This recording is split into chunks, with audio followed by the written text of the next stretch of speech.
لەوانەیە زۆر خەڵکێکە بیتن شارەزای نەبی لە بواری بەرگری کاروبارەکانی بەرگری شارستانی کاروبارەکانی ئێمە ئەو خۆ لەو کارانە دەگرێتەوە ڕووداوی سووتان، ڕووداوی خنکان، ڕووداوی لافا و ڕزگارکردنی قاز، فریاکەوتنی ڕووداوی سروشتی، فریاکەوتنی ڕووداوی دەستکرد، فریاکەوتنی قەوماوان ئاوارەکان و دامەزراندنیان و ئیدارەدانیان و ئیقامەکردنیان هەموو ئەوانەیە کە خەڵکانێک ئاوارە دەبن دێنە ئەو سنوورەوە پێویستە ئێمە دامەزرێنن و هەرچی پێداویستە بۆیان دابین بکرین و بەڕێوە بەیانەکان دەگاتە ئیقامەدانیشتن. هەشتم مۆڵەتدان و نوێکردنەوەی سەر جەمکردی تایبەت و گشتی.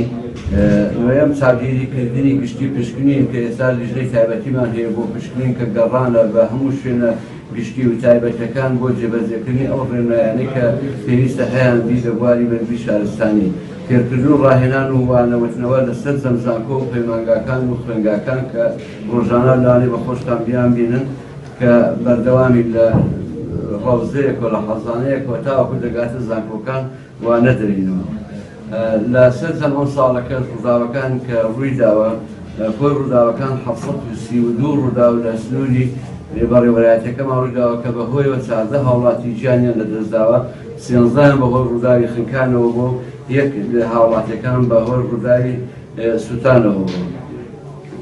سووتانی داری بەری کە لەو ساڵەکە ڕوویدا 1012 داری بەری سووتا و ئاگری گرتووە کە بەهۆیەوە دوو ڕۆژیش بە کامیلی سووتایە. سووتانی داری سروشتی 1364 دار سووتاوە. سووتانی گەرم و جۆ بە 56 دۆنم سووتاوە. ئۆتۆمۆبیل 14 ئۆتۆمۆبیل لەو ساڵەکەدا ئاگری گرتووە. ماڵ 53 ماڵ ئاگری گرتووە. پوش و پەراش و پاوان بە دۆنم کە تەقدیر دەکرێت بە 1450 دۆنم زەوی کە سووتاوە، دوو کارگەشت سووتاوە.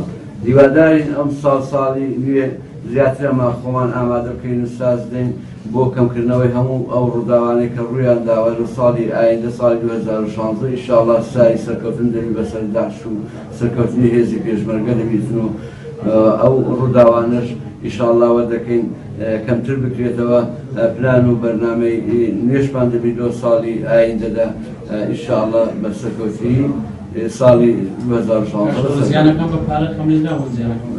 بە پارە خەملێدراوە. ئەوە تقریباً 134 ملیۆن و 248 هەزار دینار دەکا ئەوەی کە خەملێنراوە بە پارە.